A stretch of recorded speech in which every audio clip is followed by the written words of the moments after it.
It was supposed to be just another school trip, a weekend retreat for the Oak Ridge High Chorus, 3 days of team building, karaoke nights, and go-kart races at Pinecrest Lodge, a lakeside resort buried deep in the Adirondacks.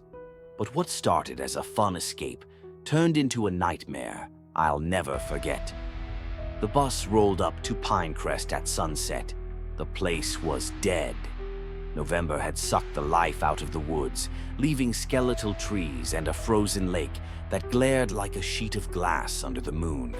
My best friend, Jake, and I claimed a cabin near the water.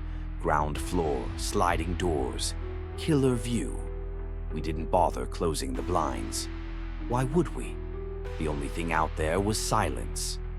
Until 2:13 a.m., Jake's scream tore through the dark.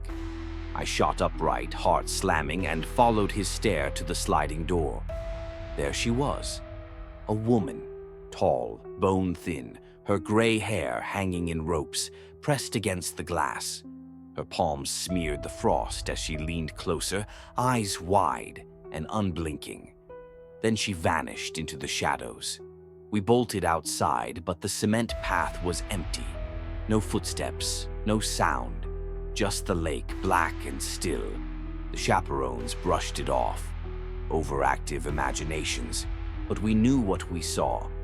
The next day we kept to the group, hiked trails, sang by the fire, laughed too loud to shake off the dread. But when night fell, the lodge transformed. Lights flickered, hallways creaked, and around midnight I woke to a hand on my ankle. The woman stood over my bed, her breath sour.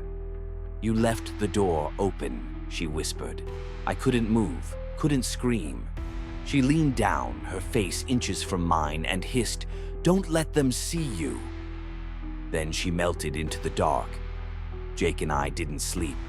We packed, we pleaded, but the teachers refused to leave early until we found the photo. Tucked under our cabin door, a Polaroid of us sleeping, taken from inside the room. Scrawled on the back, "They're watching." The staff panicked, called the cops, and that's when we learned Pinecrest's secret. A decade ago, a family vanished from our exact cabin. The parents? Schizophrenic? Delusional? Convinced something in the woods was hunting them. As we sped away on the bus, I glanced back. There, between the pines, stood the woman, and a man beside her. Their faces pressed to a cabin window, staring as we left. But here's the thing.